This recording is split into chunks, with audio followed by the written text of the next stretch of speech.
Hey everyone, I'm Mike Henry, and this is my Procreate demo for the piece I call The Warm Shoulder. So this one's pretty straightforward compared to the previous pieces, because the previous pieces were all fan art, the last two I should say. This one is just an illustration that I did for fun. So sometimes when I sit down to do my drawings, I have a clear idea, and other times I'm just kind of exploring and trying out shapes. And on this one, I actually had one idea, which was just drawing somebody from behind and just trying to make it like interesting. And so that was kind of the start of this whole thing. So you can see here, I started by sketching this woman and trying to figure out exactly how it was going to play out. You can see right there, I just scooted her down because I knew what I wanted to eventually do was bring the hair up pretty high actually. So I wanted to start getting that space, and you'll see that'll get adjusted a little bit more as time goes on. The canvas dimensions will actually change. So at this point, I don't really know what I'm going to do as far as treatment, and I didn't even really know what I was going to do with that other hand yet, but I started looking up some reference for interesting hairstyles, and I knew that this was the hair that I wanted to go with. So that was kind of like my only direction, was this woman from behind, interesting hair, and then what am I going to do with that other hand? And I didn't even know the level of finish that I was going to go with. So you can see here that I start by doing some sort of a hand gesture, but I'm rotating it and trying to adjust it because I want it to be something that looks like something somebody might do naturally, but at the same time, it's a specific gesture that somebody might do when they're trying to get somebody's attention or they're trying to denote something. There's certainly some amount of like a sultry vibe going on here, I guess you could say. So with doing the hair, I looked up a bunch of reference on dreadlocks and dreadlock styles so that I could make sure that I got the specifics right and how it's represented. In the sketch form, I actually resort to some shorthand, like some 2D shorthand, which is just kind of doing these like little like spirals all over it. But that's not the exact texture ultimately that I want to go for, but it's just kind of what I do here to try and capture this.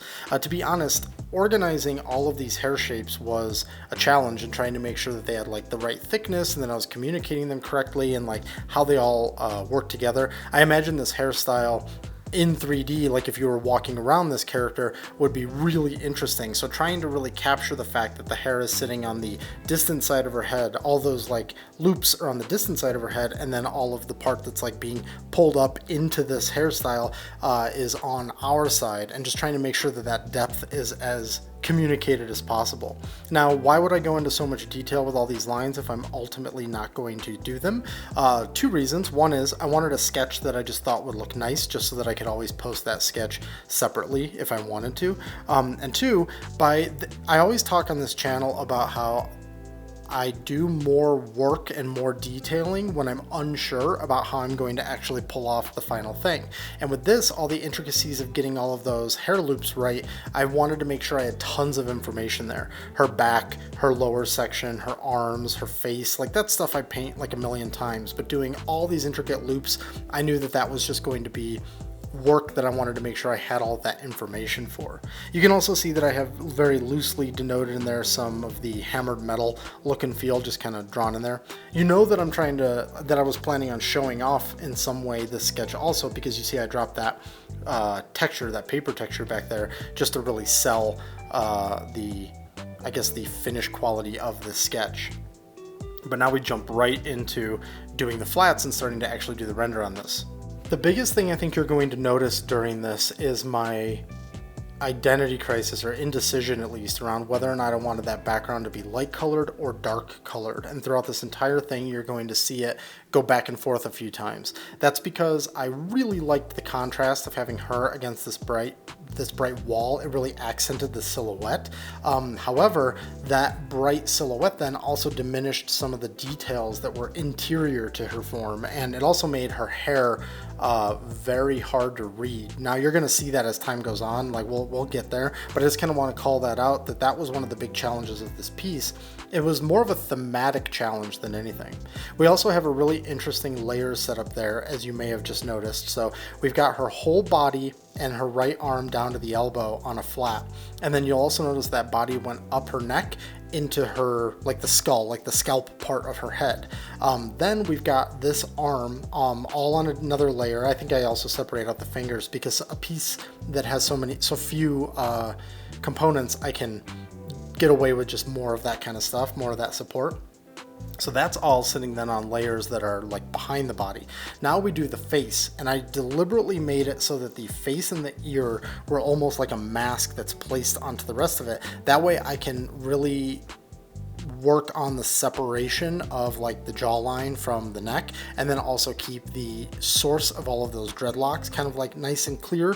And it was just like a good way for me to parse it all out. In fact, if she didn't have the dreads and she had the like a bald head, for instance, I would still find an interesting way to separate that, so I can get really clear cuts on like the ear and the jawline, and then have the rest of it all just get rendered, you know, properly.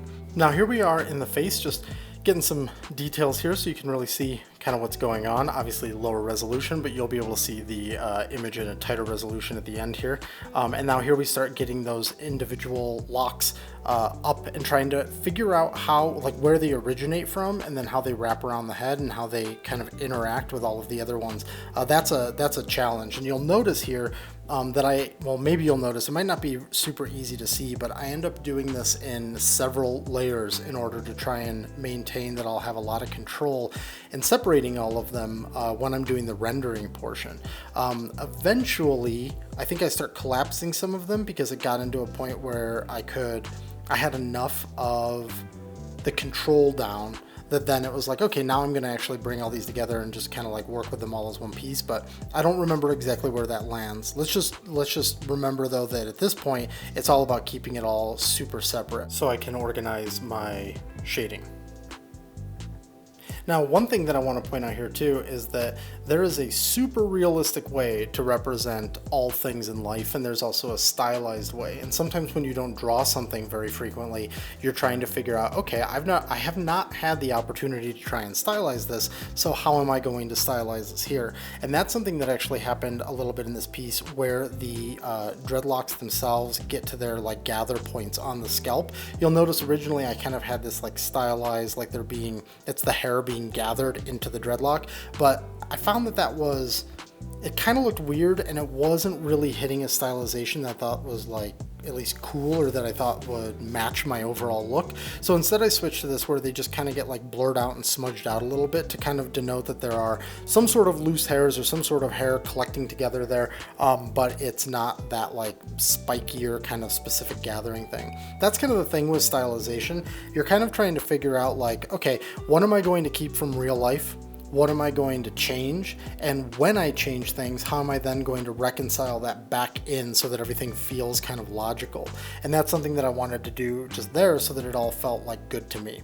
You'll notice that when I get to the laid edges that I actually have like, well, actually right there, that I actually have like a little bit more of a deliberate way of handling that feels more natural, or feels like it fits in with how I've done other types of hair in the past. So that was like, and I've also done laid edges in other illustrations before, so that one was a little bit more straightforward. But in pieces where I've done dreadlocks, I haven't really had to do the part where it connects. So that was just a stylistic part to try and reconcile.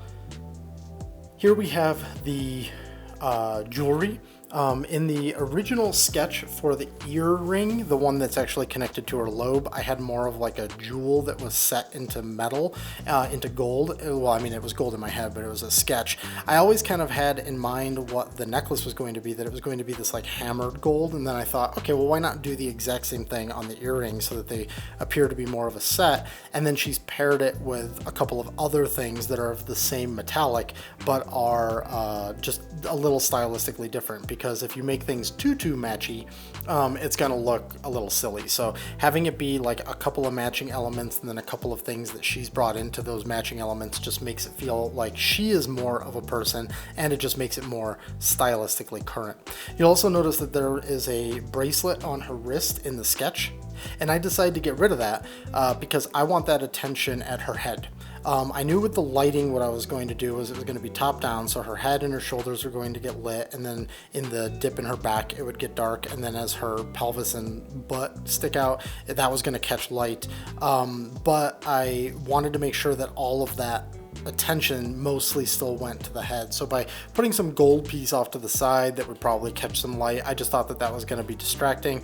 And I also thought that it would just be kind of nice to have all that jewelry kind of situated around her head. Now we start getting into the ambient occlusion form shadow pass, and now, so basically now the shading can start. You'll notice there's also some gradient in the hair, in the dreadlocks. The character was not based on anyone, but the specific hair was based off of a photo because references is king. And so I wanted to make sure I grabbed something that felt like it was contemporary and accurate and felt right for the character and the illustration overall. So now we're working on that hand because those little fingers that are curled underneath there and other parts of the hand and that forearm are the lowest layer in our stack. And then as we're moving up through our stack, doing select paint, select clear, which is the method that I describe when I'm doing these renders, which you can also see linked down below in the description if you want a description of how that works.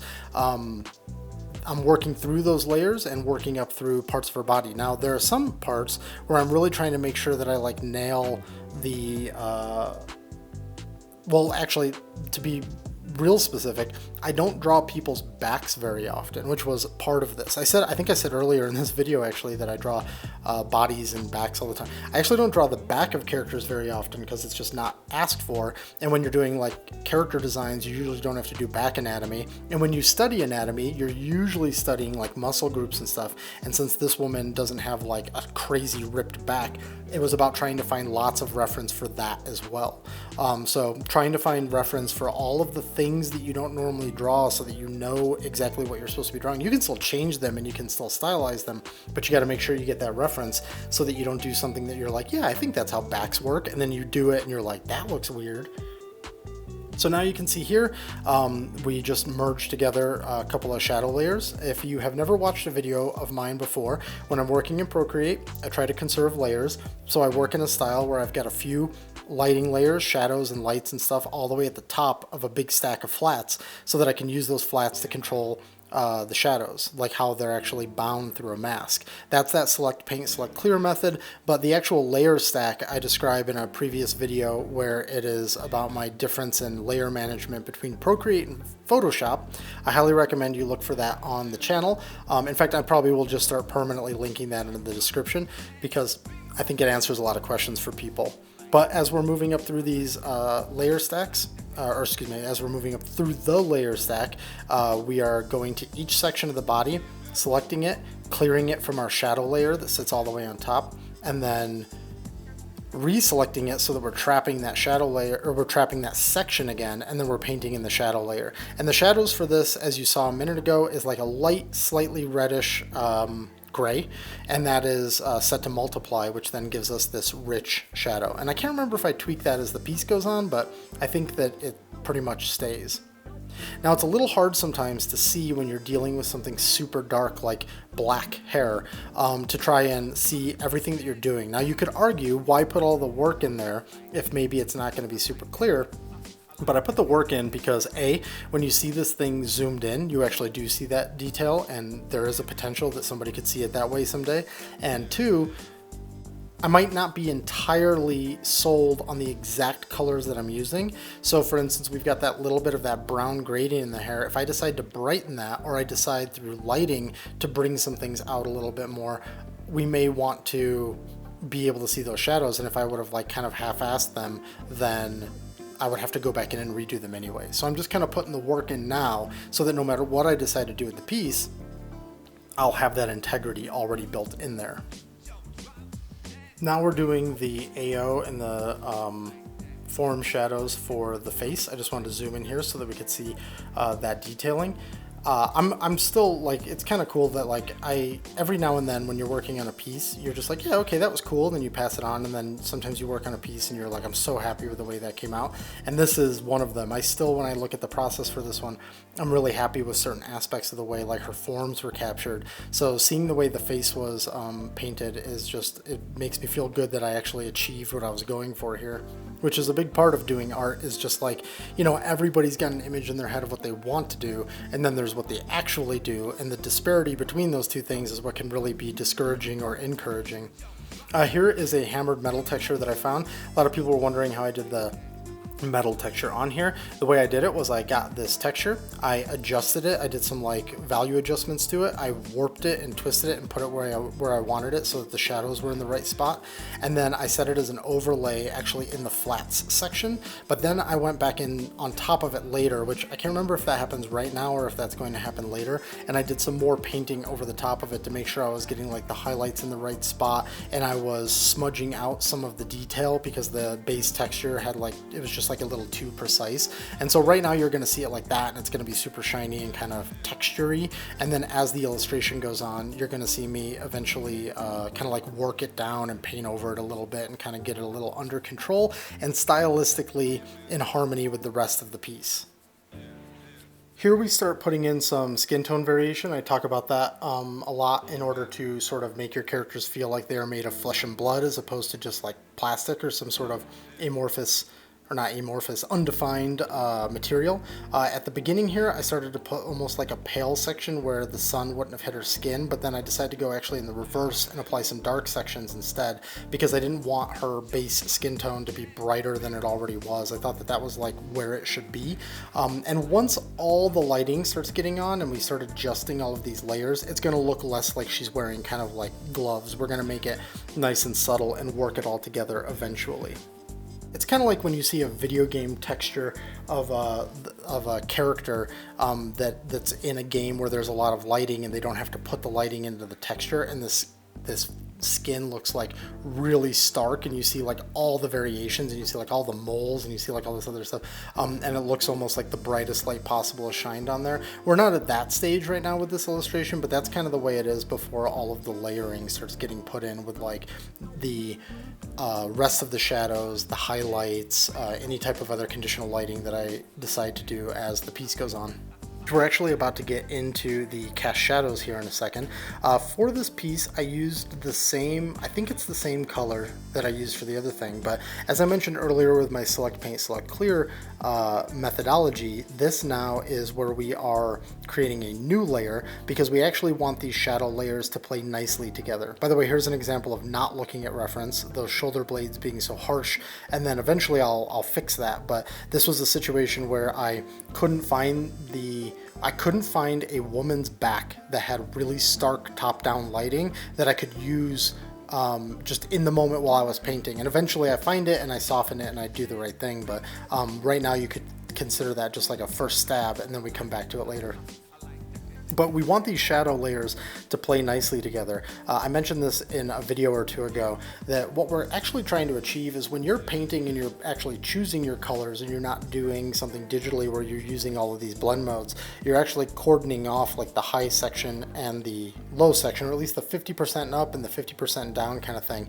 And then you render those not entirely separately. It kind of depends on your methodology, but you kind of think of them as separate.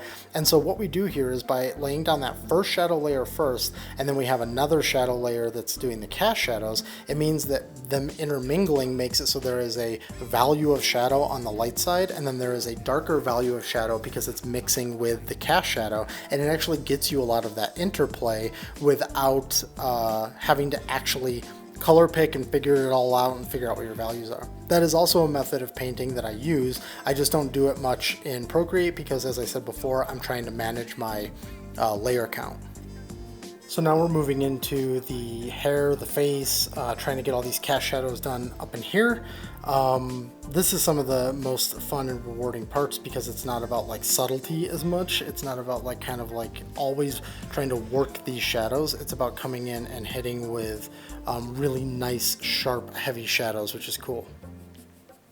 It's just really like, I'm just gonna put this down, and all this form gets added really quickly, which is really just rewarding when you're in the middle of the process, especially because the AO process takes so much longer, and then the shadow process, like you're just going just hit it in there. Here you can see the start of softening the shoulder blades. And now what I'm doing is I'm testing out the highlight color. Depending on what I'm working on, I like to go for like different relationships between the shadow color and the highlight color. And then also for the subject matter, sometimes I'll change it up. Like for instance, if there's something that has a a lot of really bright orange in it, let's say, then maybe the blue works really well, maybe a different color works really well. And for this one, I think I end up going with, well, let's watch it together. It looks like it's a little blue. Maybe it's a little warmer than blue. Trying to get these highlights in throughout the overall piece. So what we're going to do here is, this is a color that is just set to normal, but it's a really low opacity. And that's because I want that light to sit on top of everything and not intermingle too much. Depending on how I'm rendering something, I might want to just pick a white and set it to overlay and change the opacity or something. But sometimes that can also start getting pretty monochromatic, or it can start being too plasticky or something. I mean, it doesn't have to be, but it can be. And I think that by going with this method, it allows the light to kind of be a little bit more natural looking. As this goes on, you're going to see me flicker layers on it more right there, and you can see kind of exactly how this lighting is. Now, I want it to be subtle. I don't want it to be as loud as it is right here where it's on the gray, but you'll notice it sort of subconsciously, even if you don't notice explicitly that there are highlights in certain places. So now I'm going to speed this section up. We're just going to kind of fly through all the little noodly stuff, because in a minute we're going to get to the part where I start experimenting with rim lights and start trying to figure, at this phase, actually, let me stop where I'm saying. At this phase, it's like, hey, now I can start going in and figuring out exactly how this character is going to sit in her environment. Is she going to actually be a part of the environment, or is it going to be more of a backdrop and she's kind of agnostic of it, and I'm just trying to reconcile the values? And so that's what you see right here. In fact, a second ago there, I was starting to do a cast shadow trying to figure it out. Then I did like a bloom thing real quick, and now I'm going in and throwing in a rim light, because I do like a really hard white rim light sometimes, but then it might not fit the piece. So for this one, we actually end up going with a more colorized rim light, but we'll get to that in a minute. Right now you can see me just throwing it together to see how does it look? Does it work? And actually the main reason why I think it didn't work here is because with that white background, it actually makes it look like her body and her neck, her shoulder, her arm just starts like later, like it makes them smaller, it shrinks the parts a little bit, and that's not exactly what I'm going for. So we're firmly in experimentation land now. We're trying to get this rim light going. Eventually you'll see that cast shadow come back in, and then we're going to try a few other things just to see if they work as well. And this is me saying, okay, I really like her. I like a lot of what's going on in this piece, but I need to bring this home and make it look like it's actually like polished and finished. So what does that look like? And so part of that is things like this type of lighting, as well as what color should the background be? Should I do anything stylistically with like the shapes around her? And so we start exploring all of that now.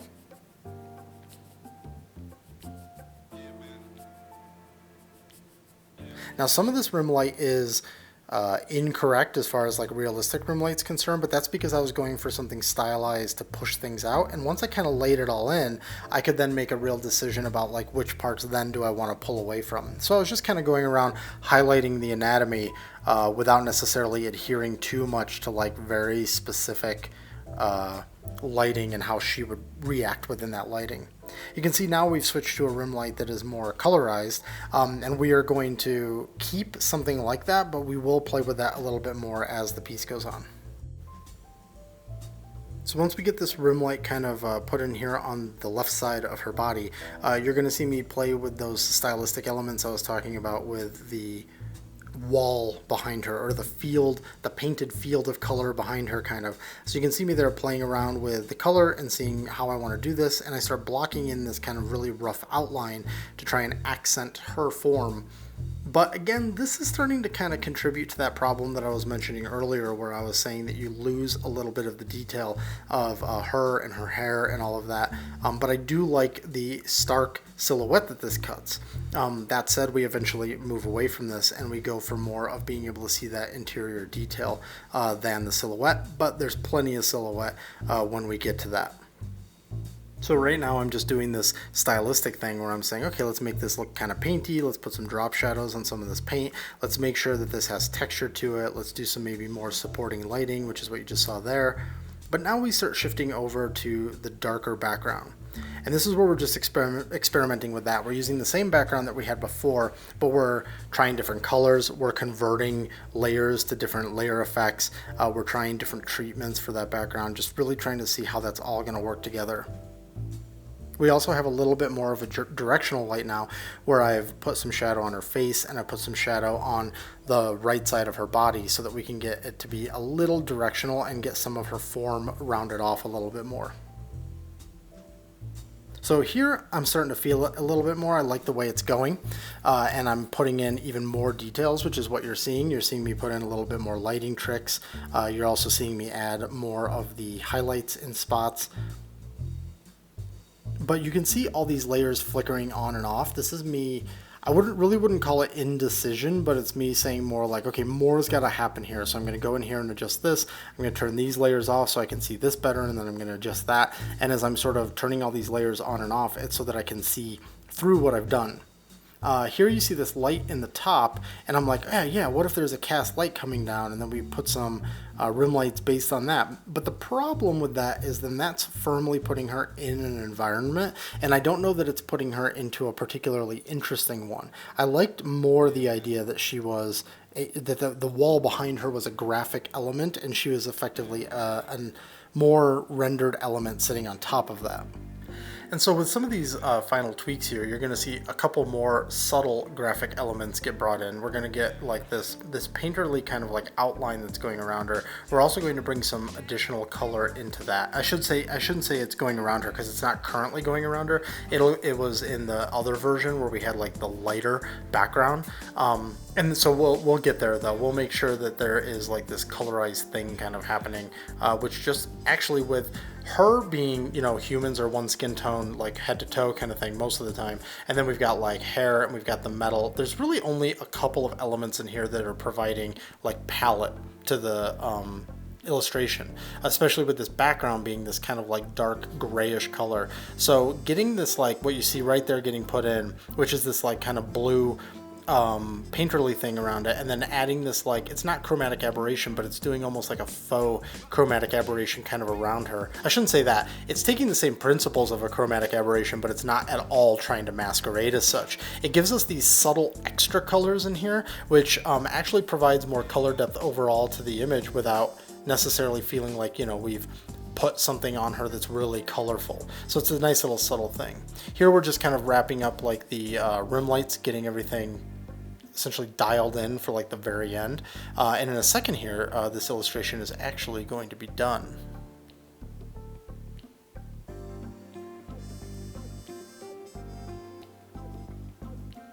Okay, some final little adjustments here, flickering on and off, and now the piece is done. So here's the final piece. I'm very happy with the way that this one came out. I think there's a lot of fun, interesting things to look at, and it kind of tells a story without telling a story, which I think is neat. It's simple, but there is at least some sort of an intention kind of behind it, and viewers can fill that in how they wish. So let's go ahead and take a look at that sketch so that we can just kind of see how it developed. This was the rough. And then the canvas changes size and we get to the more detailed line drawing that we use to base the painting off of, and then into the final version yet again. So thanks a lot for watching this video. I hope you got something out of it if you're out there trying to figure out Procreate. If you did enjoy the video, please consider hitting like and subscribe, and I'll see you on the next one. And if you're looking for me on the internet, these are the places where you can find me.